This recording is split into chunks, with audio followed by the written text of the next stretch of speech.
Bugun Makka shahrida tarixiy kun, sababi 1 yilda bir marotaba bo'ladigan kisva almashtirish marosimi bo'lib o'tyapti. Videoni oxirigacha ko'rib tursanglar, birgalikda mana shu holatni kuzatib boramiz. Videoga like bosib, menga obuna bo'lib qo'yishni unutmanglar, sababi like sabab boshqa odamlar ham mana shu videoni ko'rishi mumkin. Bugun sizlar tarixiy voqeaga guvoh bo'lyapsizlar, sababi Ka'batullohning kisvasi 1 yilda bir marotaba yangilanadi xolos. Ko'rayotganinglardek, hozir haj mavsumi yakunlandi. Ertaga 1-Muharram oyi, ya'ni yangi hijriy yil kirib keladi. Shu munosabati bilan mana shu muborak Ka'batullohning kisvasi yangilanadi. Videoni oxirigacha ko'rib tursanglar, inshaalloh yangisi taqilgunga qadar sizlarga ko'rsatib o'tamiz. Ka'batullohga haj mavsumida hojilar kisvaga zarar yetkazmasligi uchun mana shunaqa oq matolarni o'rab qo'yishadi pastki qismiga. Keyingi masala haj mavsumi kelganini bildirib ishora qilish maqsadida mana shunaqa holatga keltirib qo'yishadi. Endi bugungi holatda kisvani eskisini olinadi-da, olingandan keyin yangisiga yangilanadi. Endi ko'pchilik savol beradi, bu kisvani olingandan keyin sotuvga chiqariladimi deb. Yo'q, bu sotuvga chiqarilmaydi. Bu muzeyga yoki qandaydir mashhur bo'lgan shaxs yoki martabali bo'lgan shaxsga hadya qilinadi. Ko'chada sotilayotgan mana bunaqa kisvalar ular original hisoblanmaydi. Sababi original kisva hech qachon sotilmaydi. Ka'bani atrofini mana shunday shaklda kunduzi o'rab qo'yishgan. Endi hali kisvani yangisi yetib kelgani yo'q. Kisvani yangisini mana shu joyda marosimlar bilan olib kelishadi katta mashinada. Kelganidan keyin mana shu joyda o'zini muhandislari elishini boshlashadi. Albatta bu quvonchli holat. Umraga keladigan kishi albatta mana shu holatlarni ko'rgandan keyin xursand bo'ladi. Sababi bu yuqorida aytganimizdek doimiy bo'ladigan holat emas. Haram-i Sharifda odam ko'pligini qaranglar. Hijriy yil yakunlanishi munosabati bilan deyarli barcha ziyoratchilar kelib, umra va tavof amallarini bajarishyapti. Mana bu yerda mana kisva yangilanish jarayoni boshlanib yubordi. Ko'rasizlar? Ana yuqorida muhandislar mana ko'rishingiz mumkin. Kisva juda ham og'ir bo'ladi.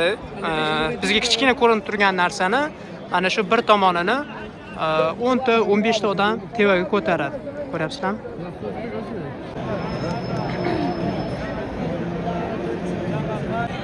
Mana arqonlar tashlanib, yangi kisva matosi yuqoriga ko'tarilishi uchun tayyorlanyapti. Ko'ryapsizlar xodimlarning ishdaligini. 10 tadan ham ko'proq deyarli. Makka shahrida bugun bayram, sababi islomiy kalendar bo'yicha yangi hijriy yil, ya'ni yangi yil kirib kelyapti.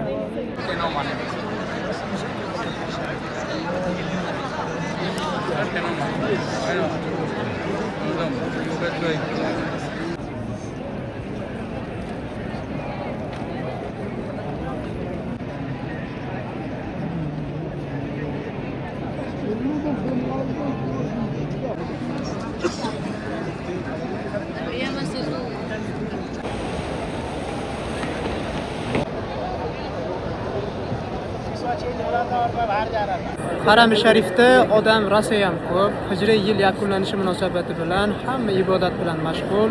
Ka'batulloh kisvasi esa mana almashtirilyapti.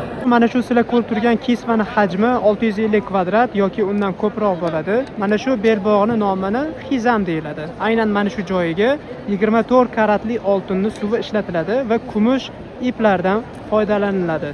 Ipakni ko'ryapsizlar, bu oddiy ipak emas. Oq, qora ipaklarni aralashtirilgan holatda qo'l mehnati bilan tikiladi mana shu kisva. Rasululloh alayhisalom davrlarida bu narsalar bo'lgan. Keyinchalik Iroqda, Yamanda va boshqa davlatlarda tikilgan. Oxirgi bo'lib mana Saudiya Arabistonida ishlab chiqarib va tikilyapti. Mana ko'rib turganingizdek Ka'batullohga yangisi ilinyapti.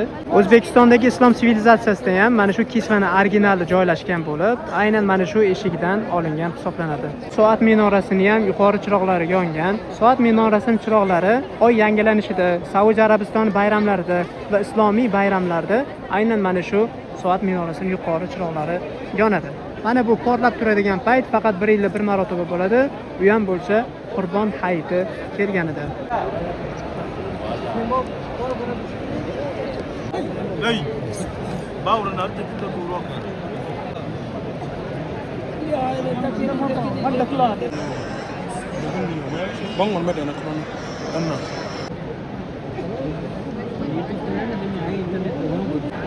Odamlarni qaranglar, ey mashalloh.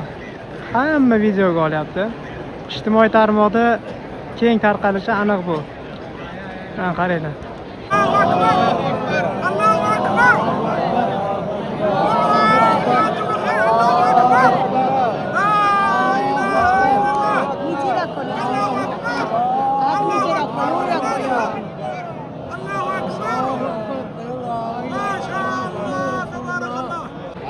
Yangi kisva ilib bo'lindi.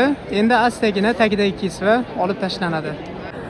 Agar siz Makka shahrida o'qishni niyat qilgan bo'lsangiz, bemalol bizga murojaat qilsangiz bo'ladi. Siz orzu qilgan narsani biz sizga taqdim etamiz. Bizning dasturimiz qonuniy bo'lib, Makka shahridagi Ummul Qura universiteti qoshidagi Iqro Arabiya akademiyasida arab tilini o'rganasizlar. Darsdan bo'sh vaqtingizda bemalol umra ibodatini bajarsanglar ham bo'ladi. Pastdagi Telegram orqali yoki telefon raqami orqali bizga aloqaga chiqinglar. Siz bilan batafsil gaplashamiz.